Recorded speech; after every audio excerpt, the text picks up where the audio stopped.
le pouvoir de l'agent français Mohamed Bazoum du Niger est renversé par le général Abdourahmane Tiani. Ce coup d'État heurte directement les intérêts de la France, qui a choisi auparavant le Niger comme base de repli de son armée chassée du Mali et du Burkina Faso. Pour Macron, il faut rétablir le président Bazoum au pouvoir par la force, en s'appuyant sur ses valets locaux au sein de la CEDEAO. Le 27 juillet 2023, en visite au Nigeria, le président Patrice Talon déclare: ce qui arrive au Niger est inadmissible et tous les moyens seraient utilisés si nécessaire pour rétablir l'ordre constitutionnel au Niger. Or, nous savons tous que ce qui est appelé ordre constitutionnel en Afrique, ce sont des élections truquées sur la base d'une constitution antipopulaire que les candidats de la France-Afrique gagnent à base de corruption et de violation des droits de l'homme. Le 29 août 2023, se réunit le sommet extraordinaire de la CEDEAO et de l'UEMOA. Au cours de cette session, le coup d'État est condamné et il est exigé le rétablissement immédiat et sans condition de Bazoum. Il est décidé en plus des sanctions illégales et inhumaines, de blocus de toute transaction commerciale et financière avec le Niger, la réactivation de la force d'attente de la CEDEAO. Aussitôt, les chefs d'état-major des différents pays se réunissent et analysent les contours de déclenchement de la guerre.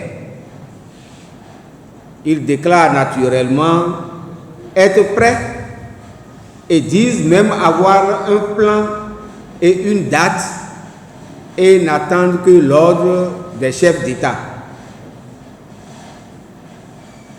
Dès le 30 juillet, le président Patrice Talon applique ses mesures de guerre et ferme la frontière avec le Niger. Constatant l'accélération des préparatifs de cette guerre sous la dictée de l'impérialisme français contre le peuple frère du Niger, et après avoir lu et écouté les déclarations de plusieurs groupes sociaux, religieux, partis politiques, syndicats du Bénin, désapprouvant le rôle que joue notre président et son gouvernement via son ministre des Affaires étrangères dans cette guerre, mais sans action précise et concrète proposée pour contrer cette guerre aux conséquences incalculables, j'ai pris la responsabilité, après contact avec le combattant Ali Oudou, ici présent à ma droite, de faire un appel au peuple béninois le 25 août 2023. Le 29 août 2023, j'ai alors adressé cet appel avec une lettre de demande d'audience à tous les partis politiques, de la mouvance comme de l'opposition, à toutes les couches sociales, syndicales et religieuses, qui se sont prononcés contre cette guerre, contre cette agression par procuration que notre président Patrice Talon et son gouvernement s'apprêtent à déclencher contre le peuple frère du Niger en offrant la terre de nos aïeux pour accueillir les engins de la mort.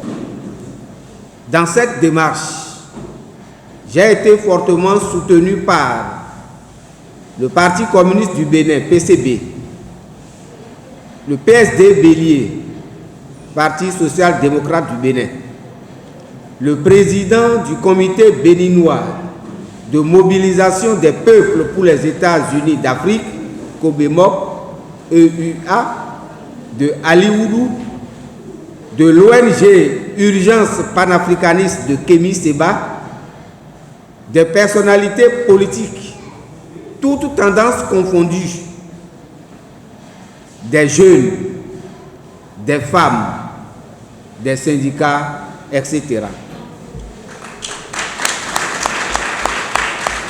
Dans cette ambiance générale, sur le principe de contrer cette velléité de guerre, en demandant à notre président Patrice Talon de se retirer de cette guerre et d'ouvrir les frontières Bénin-Niger, qu'est né le jeudi 14 septembre 2023 le Front patriotique FP contre la guerre, pour la paix, la sécurité, la démocratie et contre la faim.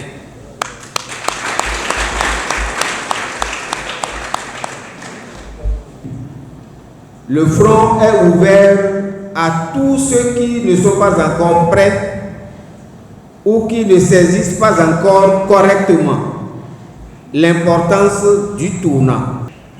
Comme nous sommes à la veille d'une guerre, les militants du front doivent saisir l'importance du tournant dans lequel nous rentrons pour cultiver l'amitié, l'estime et la solidarité face aux menaces qui pèsent sur le pays.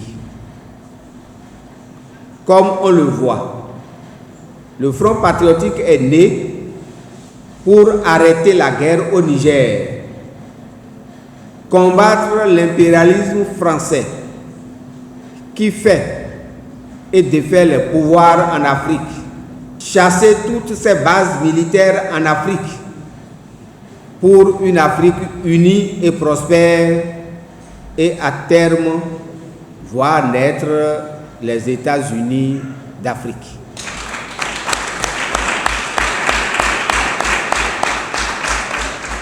Les tâches urgentes sont 1. Mettre en place des comités du Front patriotique dans toutes les communes, les arrondissements et les 5295 villages de notre pays contre la guerre au Niger et contre l'impérialisme français. Mettre dans nos ministères et unités de production, dans les marchés, les comités pour le même objectif. 3. Exiger du président Talon de se retirer de cette guerre impérialiste que son peuple rejette. Il n'y a aucune honte aujourd'hui à se retirer de cette guerre qui n'est pas la nôtre. 4. Exiger l'ouverture des frontières Bénin-Niger qui est vitale pour notre économie. Cela se passe de tout commentaire. 5.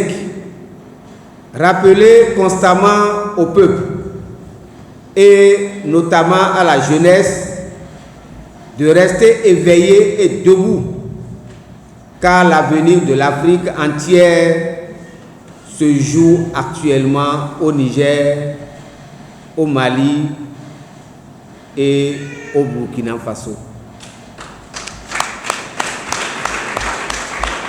Et je pense que la jeunesse doit prendre conscience et dire qu'elle ne devra pas faillir à sa mission. Il y avait, au temps révolutionnaire dans ce pays, certains slogans que peut-être la jeunesse ne comprenait pas bien, mais les faits aujourd'hui peuvent nous faire comprendre le sens profond de ces slogans. Migbenu Yovoulé. Je pense qu'il y a des gens dans cette salle qui se rappellent de ce slogan. Migbenu Yovoulé. Migbekoro Yovosi. Alors, le slogan désormais pour la jeunesse que je lance pour terminer ce point de presse, c'est la patrie ou la mort, nous vaincrons.